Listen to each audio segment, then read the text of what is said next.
Lockdown लागलं 2020ला. Yes.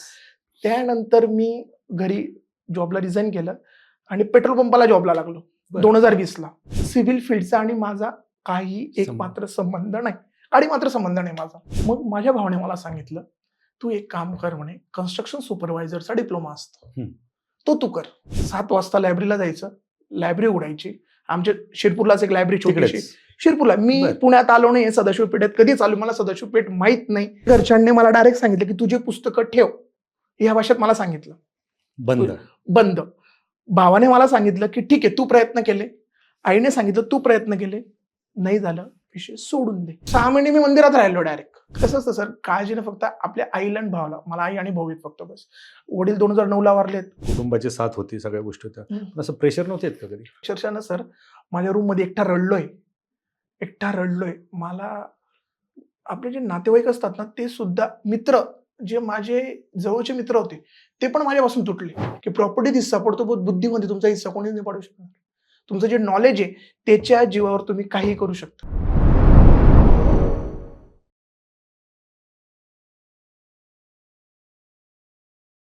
नमस्कार, मी किरण निंबोरे. आपण पाहताय वास्तव कट्टा. खरं तर मित्रांनो, आपण बऱ्यापैकी ग्रामीण भागातील विद्यार्थी या स्पर्धा परीक्षा क्षेत्रात येत असतो. आपल्याला माहिती आहे की एखाद्या गावाकडे एखादं आंब्याचं झाड असेल आणि त्या आंब्याच्या झाडाला जर एक आंबा दिसतोय आपल्याला, आपण त्याला दगड मारत असतो.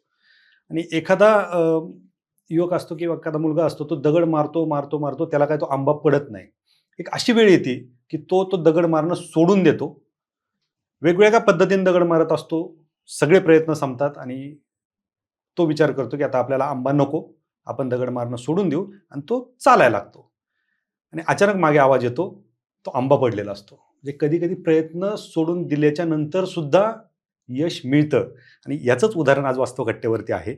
आज आपल्यासोबत आहेत निखिल पवार, ज्यांची असिस्टंट ज्युनियर इंजिनियर म्हणून PWD मध्ये नुकतीच निवड झालेली आहे. सर, वास्तव कट्ट्यावरती आपलं खूप खूप नमस्कार. स्वागत. खरं तर ही गोष्ट सांगण्यामागचं कारण हे की सरांनी खूप खडतर परिस्थितीत, खडतर प्रवासामध्ये हे यश मिळालेलं आहे. त्यांनी 10वी नंतर ऑटोमोबाईल डिप्लोमा केला, त्याच्यानंतर त्यांनी मेकॅनिकल इंजिनिअरिंग केलं, त्याच्यानंतर सिव्हिल इंजिनिअरिंग केलं. तर नक्की याच्यामध्ये काय काय टप्पे आहेत हे आपल्याला त्यांच्या तोंडूनच ऐकायचे. सर, तुमचं पुनश्च एकदा खूप खूप स्वागत. खरं तर हे सगळे टप्पे, या प्रवासातले तुमचे टप्पे, आणि आज तुमचं असिस्टंट ज्युनियर इंजिनियर म्हणून सिलेक्शन झालंय. सरळ सेवेतून ही पदं भरली जातात. TCSने एक्झाम घेतली. शेवटी जसं मी सांगितलं की त्या आंब्याच्या झाडाला एक मुलगा दगड मारत होता, तशी तुम्ही हे एक्झाम देत होतात. आणि शेवटी तुम्ही प्रयत्न सोडले, तुम्ही तुमचा व्यवसाय सुरू केला, आणि नंतर वेटिंग लिस्टमधून तुमचं सिलेक्शन झालं. हे खरंच एक नशिबाचा पण देखील तो भाग आहे. बरोबर. काय सांगाल की काय होता नक्की प्रवास? ऍक्च्युली सर, नशिबाचं पाठ म्हटलं म्हणजे ऍक्च्युली नशीब म्हणजे तर एक ती भगवंताची कृपा असते. आपण म्हणतो नशीब आहे, पण त्याच्या मागे आपलं एक तर आई वडिलांचे पुण्य. नशीब, मुलं म्हणतात कॉम्पिटेटिव्ह मध्ये की नशिबाने साथ दिली पाहिजे, पण नशीब म्हणजे काय, एक म्हणजे भगवंतांची कृपा, आई वडिलांची पुण्य आणि आपले स्वतःचे कर्म. या 3 गोष्टी असतील तर आपल्याला नशीब साथ देतं. तुम्ही म्हटले नशिबाने साथ दिली, 100% खरंय.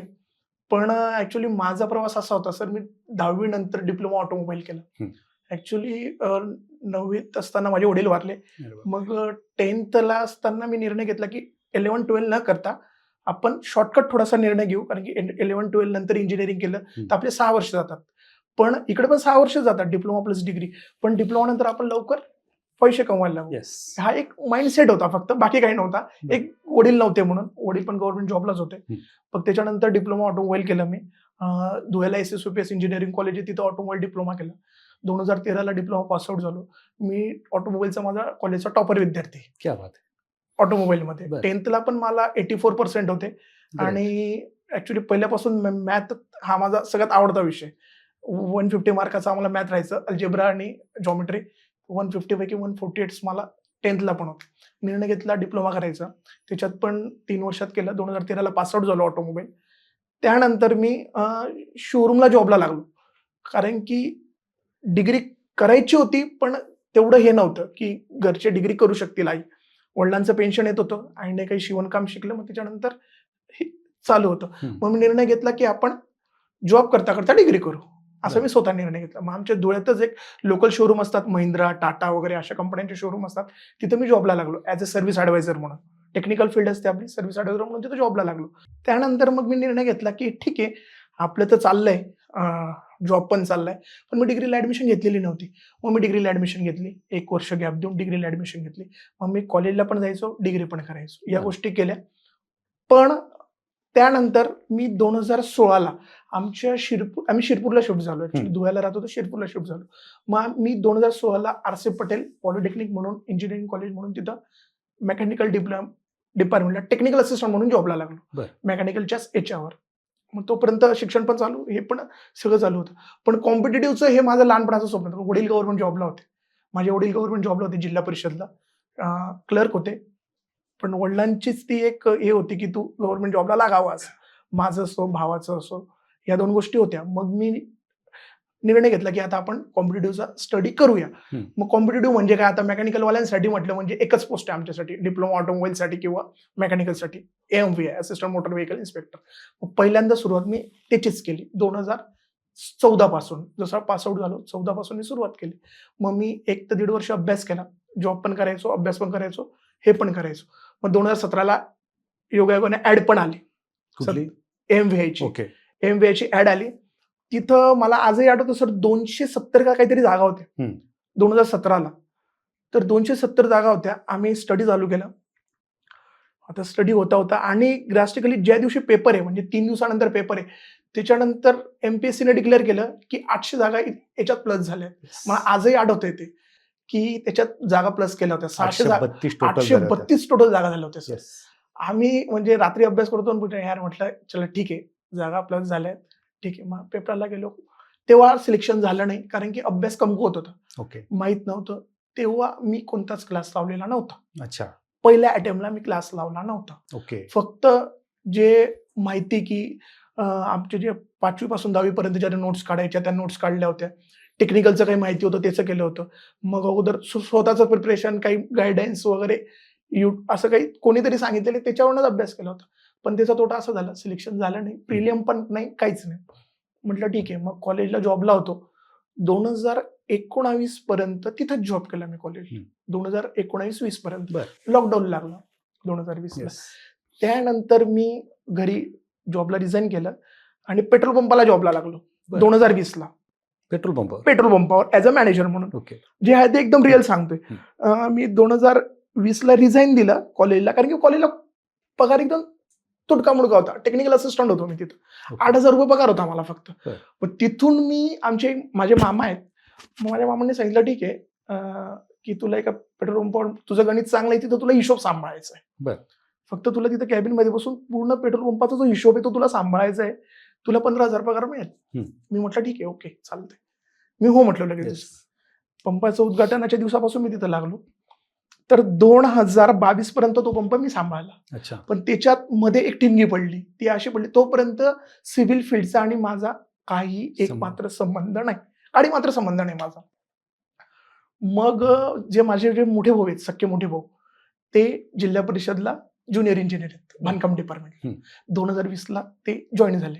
बरोबर. मग भावाने काय सांगितलं मला 2021ला, तू पंपावर जॉब करतोय म्हणे, तर तू साईटवर जा म्हणे, साईटवर जात जा बॉस, कारण की ह्या फील्डमध्ये लिमिटेशन्स खूप आहेत मेकॅनिकलमध्ये. म्हटलं ठीक आहे. मी भावाचा, आता मोठे भाऊ आहेत, ऐकलं मी, ठीक आहे म्हटलं ठीक आहे. म्हणजे सिव्हिल फील्डमध्ये माझा पहिला गुरु असेल तर तो माझा मोठा भाऊ आहे. कारण की मला फील्डचं नॉलेज नाही, काहीच नाही. ऑटोमोबाईल मेकॅनिकल मध्ये मी परफेक्ट आहे. आजही मला ऑटोमोबाईल मेकॅनिकलचं नॉलेज आहे. मी त्याच्या जीवावर पेपर देऊ शकतो, सगळं मला माहिती. पण कॉलेज क्लासेस न करता माझा पहिला गुरु असेल तो म्हणजे माझा मोठा भाऊ सिव्हिल फील्डमध्ये. त्याने माझ्या 2021ला काही अंगणवाडींचे कामं चालू होते, 3 कामं मिळाली होती, त्या कामांवर मला पाठवलं. जा म्हणे, स्वतःचेच काम. ऍक्च्युली भाऊ अगोदर कॉन्ट्रॅक्टर होता, त्याच्यानंतर तो गव्हर्नमेंट जॉब मिळाला. भावाचं म्हणणं होतं तू कॉन्ट्रॅक्टरशिप मध्ये ये, असं भावाचं म्हणणं होतं. ही फील्ड तू निवड, शिक्षण नाही पण तू कर, तू साईटवर जा, ऑटोमॅटिक शिकून जाशील. मग मी तिथून ठीक आहे म्हटलं चालतंय. मग मी पंपावर पण जायचो. पंपावर 3-4 तास हे केलं, हिशोब केला की नंतर मी साईटवर जायचो दुपार. असं मी केलं 2021-22ला. मग माझ्या भावाने मला सांगितलं, तू एक काम कर म्हणे, कन्स्ट्रक्शन सुपरवायझरचा डिप्लोमा असतो, तो तू कर. हे मला भावानेच गायडन्स केलं की कन्स्ट्रक्शन सुपरवायझरचा डिप्लोमा असतो तो तू कर. मी म्हटलं ठीक आहे. 2022ला मी तिथे ऍडमिशन घेतली कन्स्ट्रक्शन म्हणजे आधी ऑटोमोबाईल, नंतर मेकॅनिकल मेकॅनिकल, इंजिनिअरिंग, हा नंतर नंतर? नंतर आता सिव्हिलचा डिप्लोमा. डिप्लोमा. बर. ते भावाच्या सांगण्यावर ना. हा. म्हणजे ठीक आहे, तू आता साईटवर जातोय, तुला नॉलेज येते, तू आता काहीतरी कागद मिळव का, कारण की झडपीचं लायसन मिळेल आणि ते तुला कामात पडेल, तिच्यावर कामं घेशील. बरोबर. म्हटलं ठीक आहे. मग मी घेतली ऍडमिशन, पासआउट झालो. ते पासआउट झाल्यानंतर 21ला घेतली वाटतं आणि 23ला पासआउट झालो. आणि जसं 23ला पासआउट झालो, मार्चला माझ्या हातात सर्टिफिकेट आलं आणि ऑक्टोबर का तिला ऍड पडली पीडब्ल्यूडीची सर्टिफिकेट, त्याबरोबर ऍड पडली. मग मी भावाला सांगितलं, म्हटलं मी पीडब्ल्यूडीच्या एक्झामचा फॉर्म भरतोय. भाऊ म्हणे तू काही पण करतोय निखिल म्हणे. तेव्हा मला भावाने असं सांगितलं. म्हटलं का रे? हे बघ म्हणे, तिथं ना BE वाले असतात, डिप्लोमावाले असतात, कॉम्पिटिशन ह्यूज आहे, ते पण सिव्हिलमध्ये. तू जे करतोय ते सिव्हिलमध्ये करतोय. तू ऑटोमोबाईल मेकॅनिकल मान्य करत होतो मी, तू ते करू शकत होते. कंबाईनचा केला होता ते मी मान्य करतो, सगळं मान्य करतो. तू ग्रुप C करत होता, कंबाईन करत होता, त्याच्यात काही दुसरा स्टडी होता, तू तो करत होता, ते मान्य नाही. पण तू ही जी फील्ड आहे ती आता आली आहे, तुला त्याच्यातलं नॉलेज नाही, काय नाही, ठीक आहे, पण फॉर्म भर म्हणे, काही हरकत नाही. म्हणलं मी भरतो फॉर्म. तर फॉर्म वगैरे भरला, सगळं झालं. मग मी स्टडी चालू केला माझा. सकाळी लायब्ररीला जायचं, 7 वाजता लायब्ररीला जायचं, लायब्ररी उघडायची. आमच्या शिरपूरलाच एक लायब्ररी छोटीशी, शिरपूरला. मी पुण्यात आलो नाही, सदाशिव पेठेत कधीच आलो, मला सदाशिव पेठ माहित नाही, आजपर्यंत आलो नाही. काही अभ्यास तिकडेच, सगळा अभ्यास मी तिथंच केला, पूर्ण आतापर्यंत सगळा अभ्यास. हा, त्याच्यात एक राहिलं, 2020ला जी मी MVI दिली होती अजून, ते एक विसरलो. त्याच्यात मी प्रिलिम पास झालो होतो. ओके. का? कारण की मी तेव्हा क्लास जॉईन केला होता. ओके. कुठे? इग्नाइट अकॅडमीचा. अच्छा. इग्नाइट अकॅडमीचा मी क्लास जॉईन केला होता. त्याच्यात मी माझी प्रिलियम निघाली. 2017ला होता नाही, मी तेव्हा क्लास जॉईन केला. ती चुकी केली ना सर, मी माहितच नव्हतं. हा, की ती चुकी केली की स्वतःच एक असतं ना की स्वतःच्या याच्यावर करू बुवा, असं ते अति शहाणपणा म्हणतो की आपण काही गरज नाही कोणाची, आपलं हे करूया आणि करूया. 2020ला मी क्लास जॉईन केला MVIचा. ओके. मग त्या नोट्स वगैरे सगळं करून माझी प्रिलियम निघाली. मेन्सला आलो. मेन्सला पण टेक्निकल एकदम व्यवस्थित केलं, पण त्याच्यात माझं बॅड लक असं झालं की माझं फक्त 2 क्वेश्चनने माझं राहिलं सिलेक्शन. अच्छा. मेन्सला प्रिलियम पूर्ण झाली, मेन्सला टेक्निकलमध्ये मी कमी पडलो. तुम्ही कमी पडले की क्लास कमी पडला? मी कमी पडलो. अच्छा. मी कमी पडलो. क्लासने पुरेपूर दिलं. कारण की आज सगळ्यात जास्त सिलेक्शन आमच्या बॅचचे, आज माझे जेवढे मेकॅनिकल फील्डचे त्याच अकॅडमीने दिलेले आहेत. आणि आज माझं सिव्हिलचं जे सिलेक्शन झालंय सर, ते त्याच अकॅडमीमुळे झालेलं आहे. ते पण पुढे सांगतो मी कसं झालं. मला सिव्हिलचं काहीच नॉलेज नव्हतं. मी फॉर्म भरला तोपर्यंत मला फक्त एक डिप्लोमा कन्स्ट्रक्शन सुपरवायझर माझ्याकडे आहे, थोडंसं बेसिक नॉलेज आहे फक्त, बस. टेक्निकल नॉलेज एवढं नाही. इग्नाइट अकॅडमीने हे सगळं करून घेतलं. कसं करून घेतलं ते मी तुम्हाला सांगतो. आता मी ते तुम्हाला सांगतो. फॉर्म भरला, माझ्याकडे 3च महिने होते फक्त. मला माहिती, सकाळी जायचं. ऍक्च्युली मग कसं, लायब्ररीत मुलं होते, कोणाचं BE झालेलं होतं, कोणाचं काय झालेलं होतं, कोणाचं MTech झालं होतं. मग आणि माझं वय तेव्हा काय होतं माहिती का सर, माझं वय तेव्हा 28 होतं. बस 28 वय होतं माझं तेव्हा. मग मी त्या मुलांना विचारायचं होतं, मी सिव्हिलमध्ये नवीन आहे ना, ऑटोमोबाईल मेकॅनिकल राहिलं असतं तर गरज नव्हती विचारायची, कंबाईनचं राहिलं असतं गरज नव्हती विचारायची, फील्डच नवी, ते कसं करायचं. तर ते मुलं मला हसायचे की अरे दादा तू काही पण करतोय म्हणे, आमचं एवढं BE झालंय, MTech झालंय, तू काय, तुला काही माहित नाही. म्हणजे सर मला टेबल सर्वेइंग एक सब्जेक्ट आहे, त्याच्यात टेबल सर्वे काय असतो हे मला माहित नाही. ते बेसिक होतं. म्हणजे मला आज इथं बोलायला असं हे नाही वाटत आहे, कमीपणा नाही वाटत आहे की मला टेबल सर्वे माहित नाही असं. तेव्हा जेव्हा मी स्टडीजला सुरुवात केली, माहित नाही मला टेक्निकल नॉलेज की टेबल सर्वे काय, बेसिक कन्सेप्ट माहित होता की टेबल, पण त्याच्यातलं डीप नॉलेज मला नव्हतं, एकदम डीप. मग मी काय केलं, सगळं सोडलं. मग मी सरांचा क्लास जॉईन केला, इग्नाइट अकॅडमीचा. ओके. फक्त 2000चा क्लास होता, ऑनलाईनचा. त्याच्यात स्पेशल त्यांनी बॅच होती, सिव्हिल इंजिनिअरिंग असिस्टंट CEA साठी. ZP PWD, तेव्हा ZPच्या पण ऍड होत्या, PWDच्या पण ऍड होत्या. ते मी 2000चा क्लास जॉईन केला. मग मी काय करायचो, फक्त अगोदर मी पुस्तक झाले, भावाकडनं रेफरन्स बुक घेतलेले होते, एक RS खुर्मीचं घेतलेलं होतं. भाऊ म्हणे हे कर, याच्यातले MCQs येतात, टेक्निकल याच्यातलं येतं. भावाने मला गायडन्स केलं. म्हटलं ठीक आहे, चालतंय. मग सुरुवात पुस्तक उरकडून बघितलं तर एवढं समजायचं नाही. मग मी सरांचा क्लासचे व्हिडिओ ऐकायचो, सकाळी 3 तास व्हिडिओ ऐकायचा त्या सब्जेक्टचा. कोणाच्या? इग्नाइट अकॅडमीचा. सर्वे, सपोज एक मी सर्वे सब्जेक्ट घेतला, त्याचे 3 तास उद्या सकाळी व्हिडिओ ऐकायचा, दुपारी त्याचं डिस्क्रिप्शन वाचायचं जे आपले रेफरन्स बुक आहे त्याच्यातून, आणि रात्री त्याच मुद्द्यावर MCQ सॉल्व्ह करायचो. ओके. मी त्या मुलांच्या वर्षे लागलो नाही, कारण की म्हटलं ते हे ॲडव्हान्स आहेत, आपल्याला त्यांच्या वर्ष लागून चालणार नाही. ठीक आहे, त्यांना माझ्यापेक्षा नॉलेज जास्त असेल, पण मी माझ्या पद्धतीने खेळतो. पण मला एक बेनिफिट होता सर. बेनिफिट असा होता की मी नंबर ऑफ एक्झाम देऊन आलेलो होतो इकडं.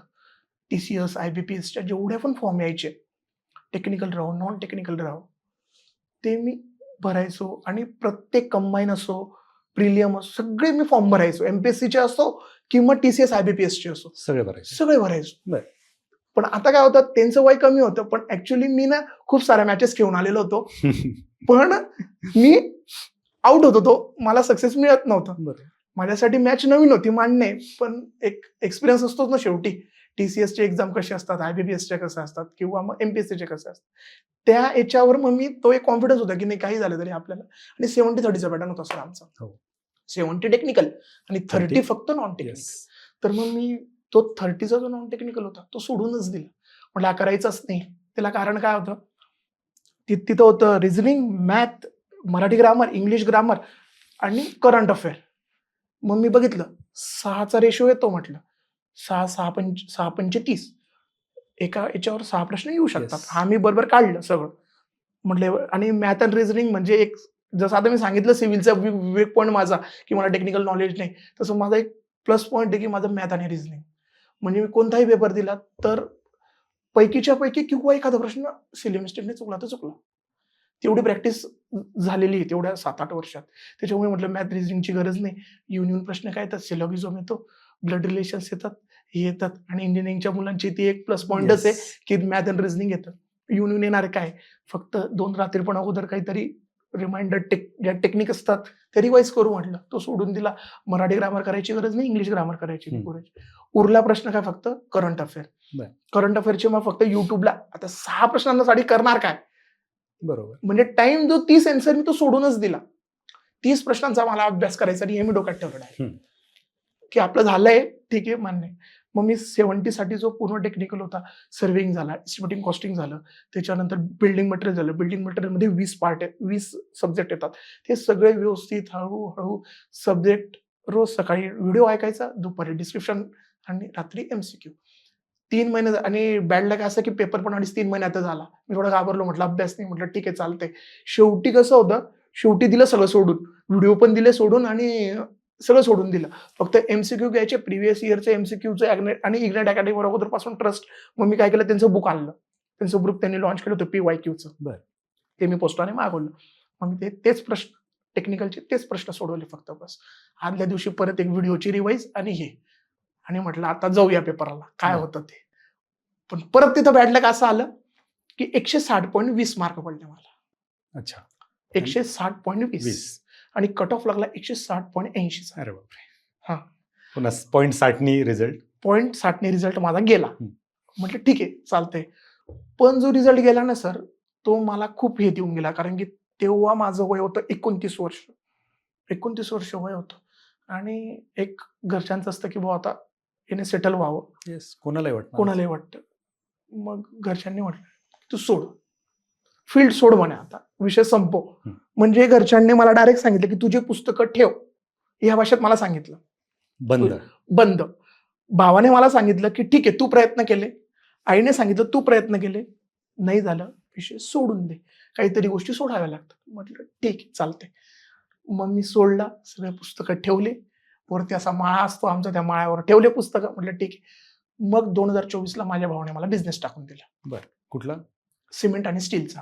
सिव्हिल मधलाच. फील्ड तीच ठेवली. तीच सिमेंट आणि स्टीलचा एक तेव्हा एक अशी, म्हणजे भगवंताने काहीतरी घडवून आणतात. ऍक्च्युली माझा देवावर खूप विश्वास आहे सर.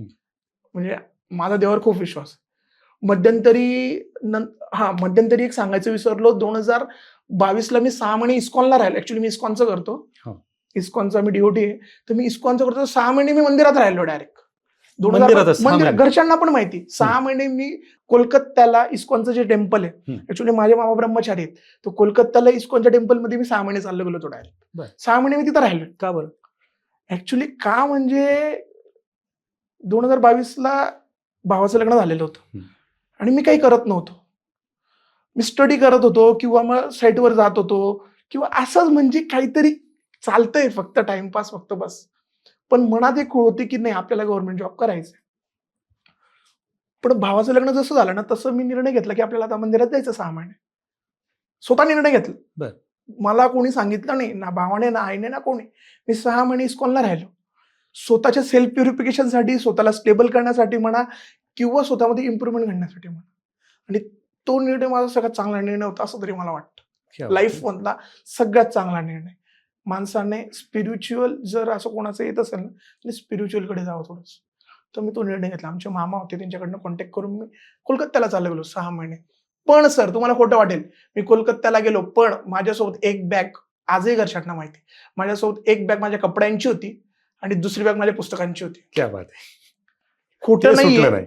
नाही, ते सुटलं नाही. ॲक्चुअली ते एक हे होतं ना, ते नाही सोडले मी कधीच. माझे पुस्तकं कधी सोडले नाही मी. गॅप पडला असेल 1-2 महिन्याचा. पण तुम्हाला खोटं वाटेल आजही माझे ते तिथे जे प्रभूजी आहेत ब्रह्मचारी ते मला आजही हे करतात. एक बॅग माझी कपड्यांची होती आणि दुसरी बॅग माझी पुस्तकांची होती. तिथं गेलो, तिथं सगळी सेवा करायचो. तिथं माझ्याकडे काही मॅनेजमेंट दिली होती ती केली. सगळं केलं तिथं. एक बँक्वेट हॉल होतं त्याची मॅनेजमेंट वगैरे सगळं आणि रात्री अभ्यास करायचो 3-4 बरं. तास, 5 तास. सकाळी उठायचो तिथं 4 वाजता उठवतात थोडंसं मंगल आरती वगैरे केली, की परत अभ्यास. त्या ह्याच्यात सुद्धा मी 6 तास अभ्यासाला काढायचो. ग्रेट. मग ठीक आहे. मग घरी आलो, एक्झाम होती माझी. ITI इन्स्ट्रक्टरची एक्झाम होती. मेकॅनिकल ऑटोमोबाईलसाठी तुम्हाला माहिती असेल. हो. 2022ला ITIची ॲड पडली होती खूप मोठी. मागे त्याच्यावर केसेस झाल्या, स्टे आला. हो, खूप माहिती. खूप काही गोष्टी घडल्या. मुलांना आजही अजूनपर्यंत सिलेक्शन नसतील Yes. त्याच्या. मग त्याची प्रिलियम दिली, ती प्रिलियम पास झालो. मेन्स दिली. घरी बसून अभ्यास केला मग टेक्निकलचा. 80 मार्क्सला टेक्निकल होतं त्याला आणि 120 प्रिलियमला आम्हाला हे होते. तिथं पण असं बॅड लक झालं 4 मार्कांनी गेलो होती. अरे बापरे. म्हणजे तो तर तोंडावरचा घास घेतला. तिथं मी 6 याला ॲप्लिकेबल होतो इन्स्ट्रक्टरला. ऑटोमोबाईल पण होतो, मेकॅनिकल पण होतो. त्यामुळे 6 मी याला ॲप्लिकेबल होतो.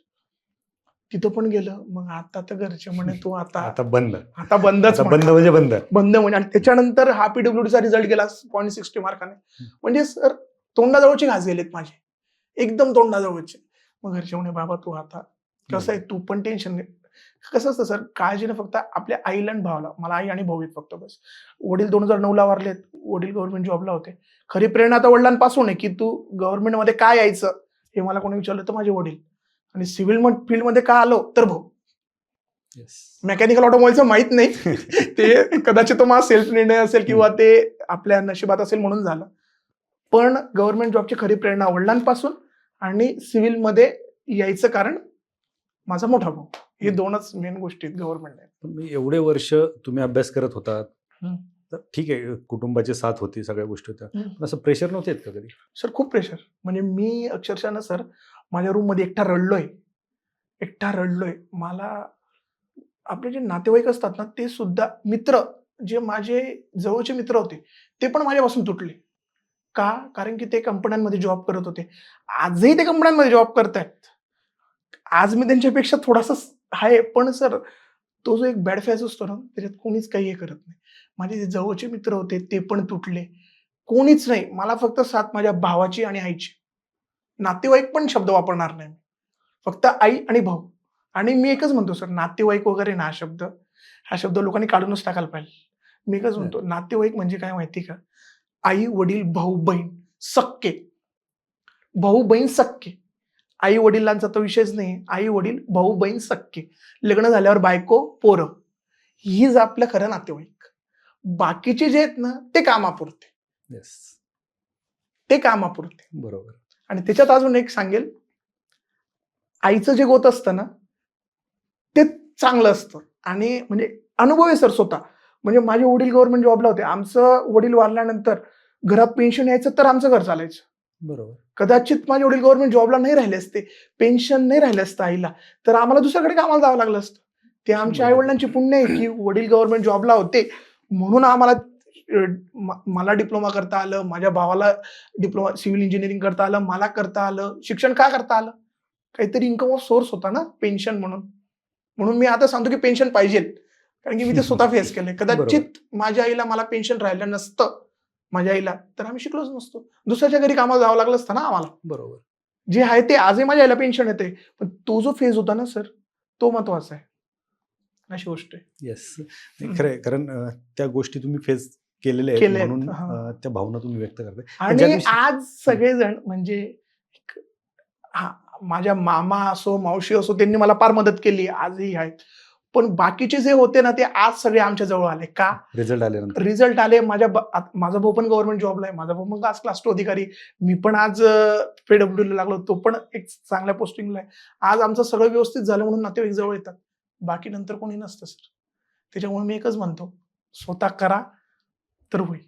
त्या रिझल्टच्या एका क्षणाने सगळं बदल. एका क्षणाने सगळं बदलतं. काय काय रिॲक्शन होतं लोकांची वागणूक बदलते, लोकांचे रिॲक्शन्स कळतात.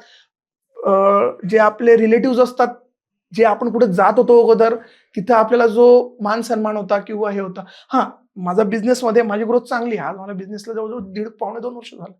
आज माझ्या बिझनेसचा टर्नओव्हर पण चांगला आहे. ॲक्च्युअली मी डोक्यातून काढून टाकलं होतं की आपल्याला आता गव्हर्नमेंट जॉब करायचं. बिझनेसमध्ये एवढा हे होतो. मध्ये माझं लग्न ठरलं, लग्न झालं. आणि अजून एक गोष्ट सांगेल की कदाचित माझ्या बायकोच्या पायगुणांनी पण मला तो म्हणजे मी तिला भाग्यलक्ष्मी म्हणजे माझ्या मोबाईलला पण नाव भाग्यलक्ष्मी सेव्ह केलं. क्या बात आहे. कारण की ज्या दिवसापासून माझं लग्न झालं ना 4-5 महिन्यापासून सगळ्या गोष्टी पॉझिटिव्ह घडतायत. ग्रेट. कदाचित म्हणजे मी असं मानतो. मला माहित नाही, माझा देवावर खूप विश्वास आहे. पण एक मी बघितलं की जी वेटिंग लिस्ट माझी होणार नव्हतं ते काम झालं वगैरे अशा गोष्टी पण आहेत. वेटिंग लिस्ट लागणार हे माहिती होतं तुम्हाला? वेटिंग लिस्ट होती, लागलेली होती. माझं 5व्या नंबरला नाव होतं. ओके. पण एक्सपायर झाली होती ना सर ती. हां. कारण की GR कधी आलाय? फेब्रुवारीत आलाय की 2 वर्ष 2 वर्ष. आपल्याला तिथला एक्सटेंड करायचंय. तर मी असं मानतो की मला माहित नाही आम्ही 50 मुलांची वेटिंग लिस्ट क्लिअर केली गव्हर्नमेंटने.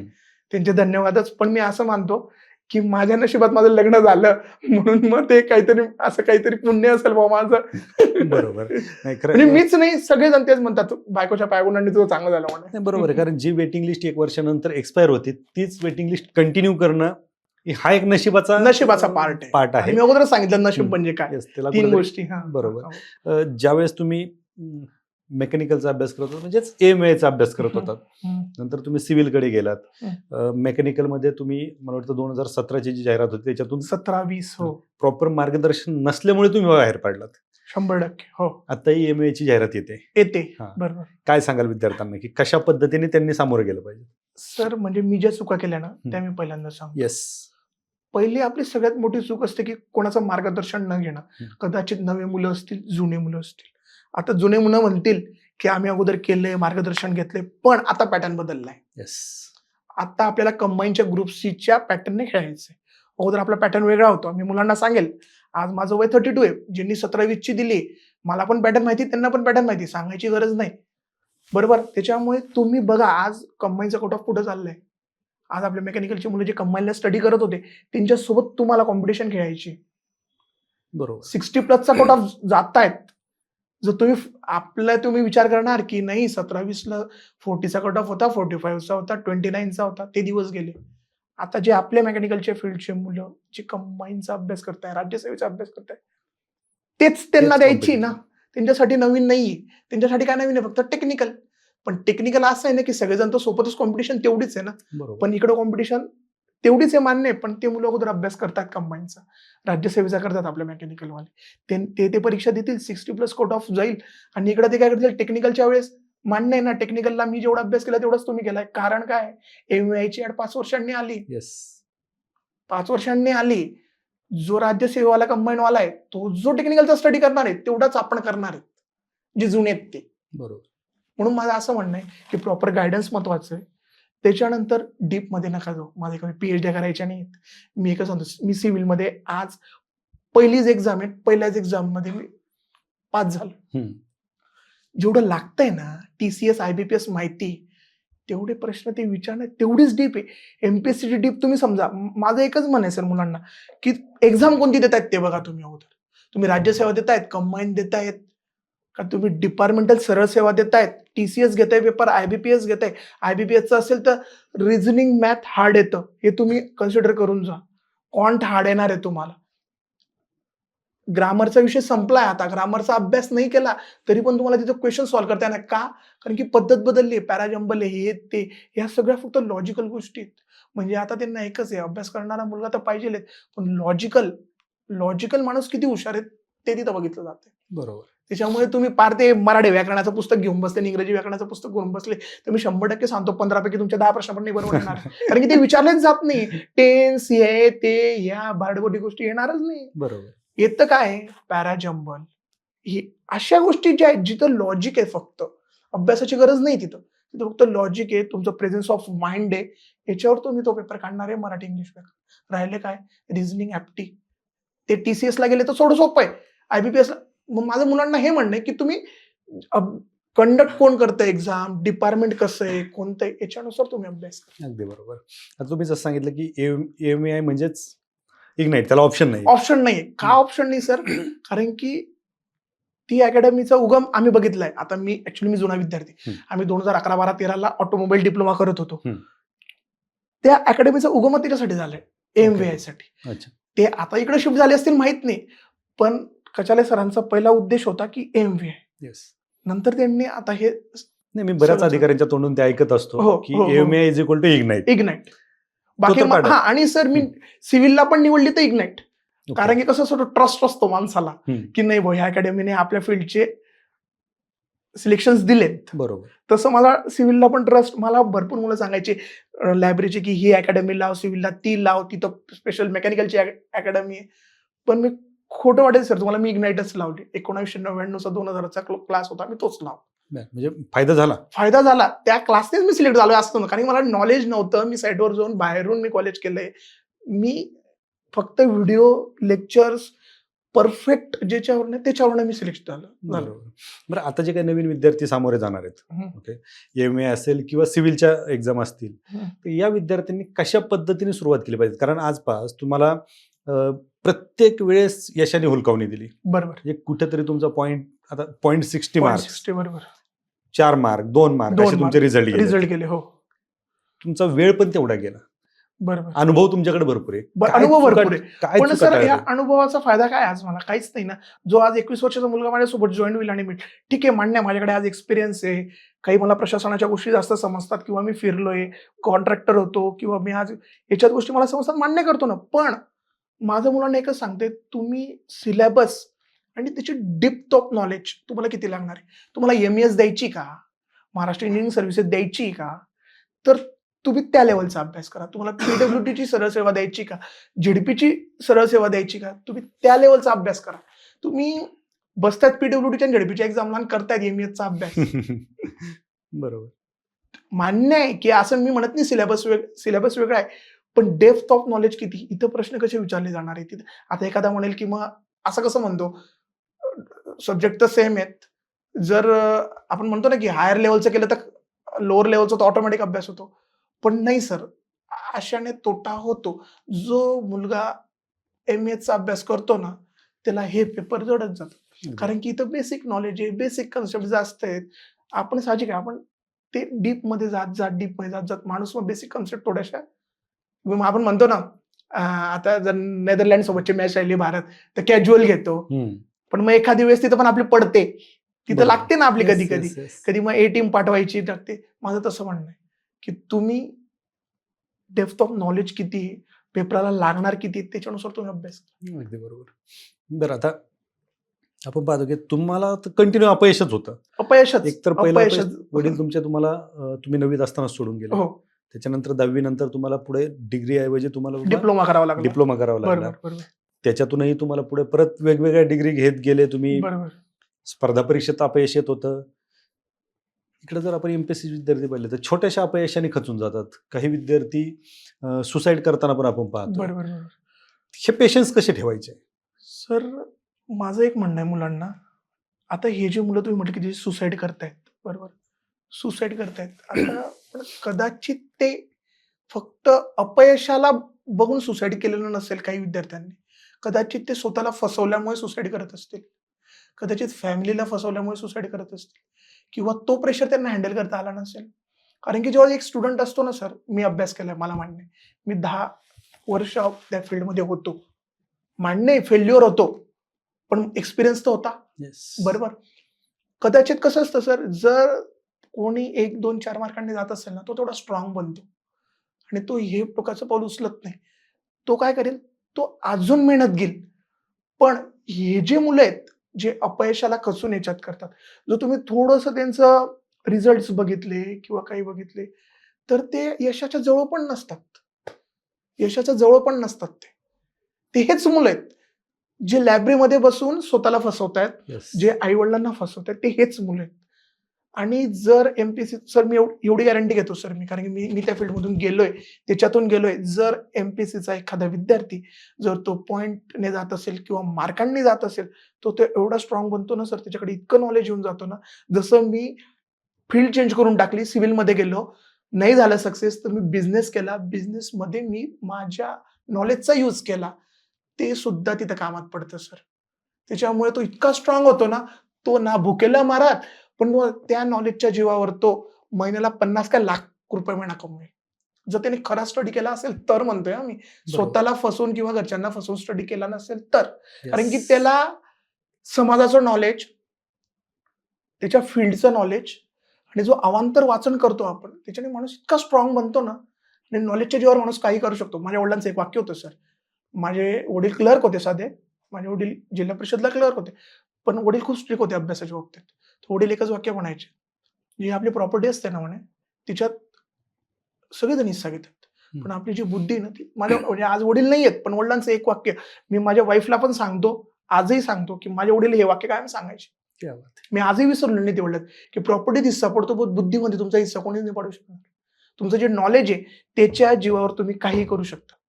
आणि मग आपण जो लायब्ररीत अभ्यास करतोय, काय करतोय सर? स्टडी करतोय, नॉलेज घेतोय, हे करतोय. तर मग ठीक आहे ना, आलं तर आलं अपयश सोडून दे. बरोबर. एखादी गोष्ट सोडून नेचरचं हे सर, जे आपले वसंत ऋतूत पानं पण त्यांची पानं सोडून देतात. येस. तर माझं म्हणणं आहे, ठीक आहे, नाही होते ना, तू सोडून दे. पण तू तो निर्णय नको घेऊ. तुला त्या नॉलेजच्या जीवावर तू जिथं जाशील, तू प्रायव्हेटमध्ये जॉबला गेला ना, पण तरी पण तू तुझ्या 50 जे तुझे हे आहेत, कलीग्स आहेत, त्याच्यापेक्षा तू वेगळा राहशील. कारण की बरोबर. त्यांनी तो अभ्यास केली, तू तो अभ्यास करून नॉलेज घेऊन आलेला आहे. आणि बरोबर. मी हा अनुभव घेतलाय सर. मी हा येस. सुद्धा अनुभव घेतला. मी बिझनेसला तिथं जेव्हा खुर्चीवर बसतो ना, आपल्याकडे क्लायंट येतो, कस्टमर येतो. त्याला कसं हँडल करायचं? तो कुठला कसा बॅकग्राऊंडचा आहे, काय बॅकग्राऊंड हे नॉलेज कशामुळे येतं? त्या अभ्यासामुळे आपल्याला नॉलेज. अगदी बरोबर. त्याच्यामुळे तुम्ही हे जे म्हटले ना, हे जे मुलं असतात ना सर, आता मी माझ्या ग्रामीण भागात बघतो. मुलं स्वतःला फसवतात. अभ्यास करायची बोंब नाही. मी एकदम शॉर्टकट शब्द वापरेल. हं. अभ्यास करायची बोंब नाही. लायब्ररीत यायचं कोणासाठी? घरच्यांना दाखवण्यासाठी. बरोबर. घरातून निघालोय अभ्यासाला. कॉलनीत दाखवण्यासाठी. त्याच्यानंतर मित्रांना दाखवण्यासाठी, मुलींना दाखवण्यासाठी किंवा नातेवाईकांना दाखवण्यासाठी, सगळ्यांचं. मी अभ्यास करतोय, घरचे सांगतात माझा पोरगा अभ्यास करतोय. तिथं जायचं 1 तास, 1.5 तास टाईमपास करायचा काहीतरी. वायफाय आता प्रत्येक लायब्ररीत वायफाय येऊन गेले. हं. आमच्या म्हणजे 2020-22 पर्यंत काही वायफाय नव्हते. आत्ता लायब्ररीत आले. म्हणजे मी वायफायच्या लायब्ररीत पण अभ्यास केलाय आणि जुन्या लायब्ररीत पण अभ्यास केलाय. कदाचित तो तोटा आहे वायफायचा मान्य करतो. पण तिथं जायचं, टाईमपास करायचा 1-1.5 तास. बाहेर चहा प्यायला 2 तास घालायचे. अजून घरी जेवायला जायचं, डबा खायचा. म्हणजे याच्यात आणि अभ्यास कोणता करायचा? घरच्यांना माहिती आहे की मी क्लासहून होणार आहे आणि तुम्ही पुस्तकं तेच वाचतायत, पण तुम्हाला त्याच्यातलं नॉलेज काहीच नाही. ठीक आहे, मान्य आहे. मी असं म्हणत नाही, आज जिल्हा परिषद शाळेचा मुलगा पण कलेक्टर होऊ शकतो. पण त्याने तेवढी मेहनत घेतलेली. त्याने येस. स्वतःला फसवलेलं नाही, त्याने फॅमिलीला फसवलेलं नाही. त्याने त्या कमांड घेतल्यात, त्याने ते मॅथ, रिझनिंग, जी-के, जी-एस त्याने तेवढा तो स्ट्राँग केला. मग तो सिलेक्ट झाला. बरोबर. माणसाने ना सर स्वतःची कुवत ओळखावी. मी एक सांगतो. येस. स्वतःची कुवत ओळखली दुसऱ्याचं तर बघून दुसऱ्याने फॉर्च्युनर घेतली म्हणून आपली स्प्लेंडर खराब. हा कन्सेप्ट चुकीचा आहे. तो राज्यसेवेचा करतोय ना, तुझी कुवत असेल तर तू राज्यसेवा कर. बरोबर. कुवत त्याला म्हणजे पाहून करण्यात काही अर्थ नाही. कुवत म्हणजे काय? मी पैशाची कुवत नाही म्हणत, तुझ्या बुद्धीची कुवत. लोकांना सर बुद्धीची कुवतच बघत नाही आज लायब्ररीमध्ये. फक्त 10-12 ग्रॅज्युएशन झालं की मला राज्यसेवा करायची. पण तू स्वतःला हां, ठीक आहे, मान्य आहे. तू सुरुवात केली. मी असं म्हणत नाही की मग तू पहिल्यापासूनच डायरेक्ट ग्रुप सी कर. तू कर, राज्यसेवेची सुरुवात केली तू, मान्य आहे. पण तू 6 महिने, 1 वर्ष स्वतःला टेस्ट कर, पेपर दे. तुला वाटतंय का? तुला झेपावतंय का? तुझं होईल का? हे स्वतःला प्रश्न विचार. 3-4 वर्षात होणार असेल, ऑब्व्हियसली तू कर. मान्य आहे की तुला येत नसेल, इंग्रजी येत नसेल, काही येत नसेल, पण तू थोडा परफेक्ट हो 3 वर्षात, तू पोस्ट घेऊन टाक. पण तू 5 वर्षापासून लायब्ररीत बसतोय आणि साधी राज्यसेवेची प्रिलिम पण नाही निघत आहे आणि अजून फॉर्ममध्ये सांगायचं मी ग्रुप सीचा फॉर्म भरत नाही. उपयोग काय? ही उपयोग काय? स्वतःला फसवता, स्वतःचं करिअर फसवताय. आज मी बघतो 30-40 चे मुलं आज लायब्ररीत अभ्यास करतायत. फॅमिलीला फसवून. 38, 37, 37, 39 38, 39, 34. आज मी 32चा आहे. मला माहिती आहेत आजही लायब्ररीत मुलं बसलेत. हो. आणि तुम्ही स्वतःला प्रश्न विचारायचे सर. तुमचे सिनियर पण बसलेले असतील. बसलेत, माझे सिनियर आज लायब्ररीत बसलेत, ज्युनियर तर आहेतच. स्वतःला प्रश्न विचारला, कशाला फॅमिलीला फसवताय, फॅमिलीपेक्षा स्वतःला फसवताय. स्वतःला करिअर बरबाद करताय सर मुलं Yes. या मायाजाळाच्या ह्याच्यात. बरोबर. कुवत ओळखा स्वतःची. नाही ते सोडून द्या. प्रायव्हेट मध्ये तुझी जिथं आवड आहे तिथं कर. असं नाही की तुला ठप्पा मारलाय घरच्यांनी. घरच्यांना समजव, बापाला समजव की पप्पा मला नाही येते. बाप 10-15 दिवस तुला प्रेशर करेल, नंतर सांगेल जाऊ दे बेटा नाही येते सोडून दे. बरोबर. पण तू तुझं करिअर बरबाद नको करू, फॅमिलीचा फायनान्शियल सपोर्ट वीक नको करू, असं माझं म्हणणं आहे. हे नक्की याचा खरं विचार करणं गरजेचं याचा आहे. खरं विचार मला विद्यार्थी माहित नाही स्वतःला सर हे फसवतात. सदाशिव पेठेत काय चालू आहे, पण मी माझ्या धुळे, नंदुरबार, जळगावमध्ये हाच प्रकार चालू आहे. बरोबर. मुलं स्वतःला फसवत आहे. नाही, विद्यार्थ्यांनी ज्यावेळेस तुम्ही लायब्ररीत बसून अभ्यास करता, घर सोडून बसताना महिन्यातले 2 दिवस आपले आईबाप काय करतायत हे पाहण्यासाठी घरी जाणं गरजेचं आहे. गरजेचं आहे, खरी गोष्ट आहे. त्यावेळेस तुम्ही स्वतःला फसवताय की घरच्यांना फसवताय की अजून कुणाला फसवताय हे लक्षात आणि येईल. सिलेक्ट होण्याचं प्रमाण किती आहे? 0.1 Not 1 one- 1%? not 111, 111? not 0.0001%. त्याच्यात तुझी कुवत काय? सर मी अभ्यास करायचो, पण का? मला माहित होतं अरे माझा ना पॉईंट 50 ने गेलाय, 1 मार्काने गेलाय, 2 मार्कांनी गेलाय. तुम्ही जवळ जात होते जवळ जात होतो, यशाच्या जवळ जात असेल कॉन्फिडन्स ना, होता. कॉन्फिडन्स होता. माणसाने तेव्हा प्रयत्न करावे. तुम्ही पूर्वपरीक्षाच जर 9 वर्ष पास होत नसाल तर काय उपयोग आहे? हो, काहीच सोडा उपयोग ना नाही. मग. अरे अगदी. तुझी ती फील्ड नाहीये. XYZ व्यक्तीची फील्ड नसते. आता मी नाव घेणार नाही. राजकारणी लोक असतात, त्यांची फील्डच नाही, त्यांना तिथं टाकून दिले. बरोबर. पण त्यांचा आज पक्षच तसा बरबाद झाला का? अहो त्याची फील्डच नाही ती. Yes. त्याला सोडून द्यायला, तिची फील्डच नाही ती. बरोबर. बरं, आता ह्या सगळ्या गोष्टी झाल्या. आता 8-9 वर्ष तुम्ही पण त्याच्यामध्ये घालवले, आणखीन विद्यार्थी आहेत, तुम्हाला यश मिळालं, पण प्रत्येकालाच यश या वयात मिळेल याची गॅरंटी नाही. नाही, नसते नसते. नवीन येणाऱ्या विद्यार्थ्यांनी आजच्या पॉडकास्टच्या शेवटी काय हम्म. सांगाल तुम्ही की नवीन येणाऱ्या विद्यार्थ्यांनी काय ठरवून आलं पाहिजे? मी मुलांना एकच सांगेल सर, की तुम्ही तुमचं ध्येय फिक्स करा. बरोबर. त्या ध्येयामध्ये तुम्ही अगोदर 1 ते 1.5 वर्ष स्वतःला टेस्ट करा, म्हणजे अभ्यास करा. तुमची जी पोस्ट तुम्ही ठरवली त्याचा व्यवस्थित सिलेबस, व्यवस्थित गायडन्स, त्याच्यानंतर तुमची अभ्यासाची प्रणाली, स्टडी प्लॅन वगैरे या गोष्टी तुम्ही फॉलो करा. स्वतःला 1 वर्ष द्या, एक्झाम देऊन बघा. तुम्हाला काय वाटतं, आपलं सिलेक्शन होईल नाही होईल हे स्वतःला टेस्ट करा. स्वतःला टेस्ट करण्यासाठी हे करा. जर तुम्ही थोडे परफेक्ट असणार तर you can carry forward it. Yes. नाही होत असेल तर तुम्ही ग्रुप बी वरनं ग्रुप सी या, ग्रुप ए वरनं ग्रुप बी या. स्वतःची कुवत ओळखा, माइंडची कुवत ओळखा आणि तसं किती वर्ष? डिसिजन स्वतः घ्या. किती वर्ष? किती वर्ष मी हे प्रत्येकाचा सेल्फ निर्णय सर. किती वर्ष नाही, स्वतःला ओळखण्यासाठी, अभ्यास फक्त करण्यासाठी. 1-1.5 वर्ष बस खूप झाले. मग तुम्ही स्वतःला फसवताय ना सर. माझं एक म्हणणं आहे, ठीक आहे 24व्या वर्षी आज तू 22-23व्या वर्षी तू डिग्री पासआउट होतो. 25 पर्यंत तू स्वतःला टेस्ट कर. तुझा रिझल्ट स्वतःला मिळून जाईल. बरोबर. तुला काय वाटतं, तुला सरळ सेवा करायची आहे की तुला काय करायचंय हे तू ठरव. येस. तुला ना कोणते क्लासवाले सांगतील ना तुझे घरचे सांगतील. सेल्फ निर्णय हा महत्वाचा आहे. जसं मी बिझनेसमध्ये सफल झालो, का झालो? मला घरच्यांनी सांगितलं, ठीक आहे, मी पण ठरवलं की ठीक आहे निखिल आता होत नाही, सोडून दे. सोडून देण्यात माणसाचा फायदा असतो कधी कधी. म्हणजे योग्य वेळी घेतलेली एक्झिट हे सर्वात मोठं यश असू शकतं. ते म्हणतो ना आपण सिस्टमॅटिक विड्रॉल प्लॅन SIP मध्ये आहेत. Yes yes yes. तसंच जीवनामध्ये पण सिस्टमॅटिक विड्रॉल प्लॅन आहे ना Yes, सर. yes. तसंच मी म्हणतो की या तुम्ही पोस्ट सोडली, पण पोस्टला तुम्हाला सोडायचं नव्हतं, हा. म्हणून तुम्ही पोस्ट सोडल्याच्या नंतर तुम्हाला पोस्ट मिळाली. कधी कधी असं पण असतं माझ्यासारखं होईल Yes. की तू सोडून दिलेलं असेल 5-7 वर्षानंतर, कदाचित तुझं वेटिंगला असेल, तुझं होऊ शकतं. Yes, होऊ ते नशिबाचे पाठ. मी पहिल्यांदाच नशीब म्हणजे काय असतं ते पहिल्यांदाच नाही खरंच सांगितलं. सर, तुमच्या या यशामध्ये तुमचा खडतर प्रवास तर आहे, त्याच्यासोबत तुमच्या आईचं आणि तुमच्या बंधूंचा सपोर्ट ते तर आहेच. आणि नशीब तर तुमच्या पाठीशी आहेच. कारण जी वेटिंग लिस्ट 1 वर्षानंतर एक्सपायर होती ती तुमच्यासाठीच वाढली असं म्हणता येईल. आणि तुम्ही सगळ्यात महत्वाचं म्हणजे तुम्ही प्रयत्न सोडले नाहीत. एवढ्या खडतर परिस्थितीतून, एवढ्या संकटाला सामोरे जाऊन तुम्ही आज एवढे हसत मुख आहात. तुम्ही शेवटपर्यंत आशा सोडली नाही आणि शेवटी योग्य वेळी तुम्ही बाहेर पडून तुमचा बिझनेस बिझनेस केला आणि बिझनेस मध्ये सक्सेस आहे सर. मी आज मी बिझनेस सक्सेस आहे. म्हणजे उद्या आज जरी तुम्हाला पोस्ट नसती मिळाली तर तरी मी तुम्ही सक्सेसच होते. आणि माझं लग्न कशावर झालं? माझं लग्न नोकरीवर नाही झाले. मला मुलगी हे माझा बिझनेस बघून दिली. नक्कीच. माझं अरेंज मॅरेजच आहे. पण असं नाही की बुवा तुम्ही तेच केलं तर मग तुमचं करिअर होईल, अशा गोष्टी नसतात. खरंच सर, खरं तर तुमचा हा प्रवास विद्यार्थ्यांसाठी प्रेरणादायी नक्कीच ठरणार आहे. तुम्ही खरं तर तुमचा प्रवास मांडला आणि त्या प्रवासासोबत जगायचं कसं, पेशन्स किती असावेत हे विद्यार्थ्यांना सगळ्यात, कारण अभ्यासाच्या अभ्यासाविषयी बरेच जण सांगतात, प्रत्येक जण ते प्रत्येक सांगतात. जण सांगतो पण सर, तुम्ही अभ्यास study करताना plan तुम्ही हे ते. कसं राहिलं पाहिजेत आणि हम्म. तुम्ही कसं जगलं पाहिजेत, कशा पद्धतीने याला सामोरं गेलं पाहिजे, बरोबर. हे तुम्ही सगळ्यात महत्वाचा विषय आज छेडला.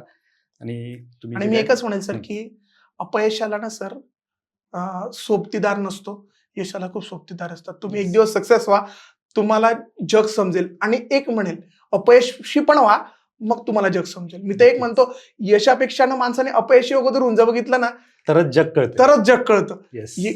आणि जर डायरेक्ट यश मिळून गेलं असेल ना, तर ना ते टेस्ट नाही होत. Yes. तुम्हाला सगळे चांगलेच वाटतात. तुम्हाला सगळे चांगलेच वाटतात. Yes. अपयशात जे लोक आपल्या साथी सोबत असतात, जसं माझा भाऊ, माझी आई, हे माझ्या सोबती होते म्हणून मी आज इथे. एक्झॅक्टली, बरोबर. ही गोष्ट महत्वाची आहे. माझं एकच म्हणणं आहे. येस येस, नक्की. आणि शेवटी कष्टाला पर्याय नाही. तुम्ही कष्ट करा, तुम्हाला 100% यश मिळेल. हे सांग. तुम्ही आमच्या प्लॅटफॉर्मवरती आलात आणि मनसोक्त गप्पा मारल्या, Okay. तुमचे सगळे चढ उतार सांगितले आणि विद्यार्थ्यांना बहुमूल्य मार्गदर्शन केलं, त्याबद्दल आपलं मनपूर्वक आभार. Thank you sir. येस.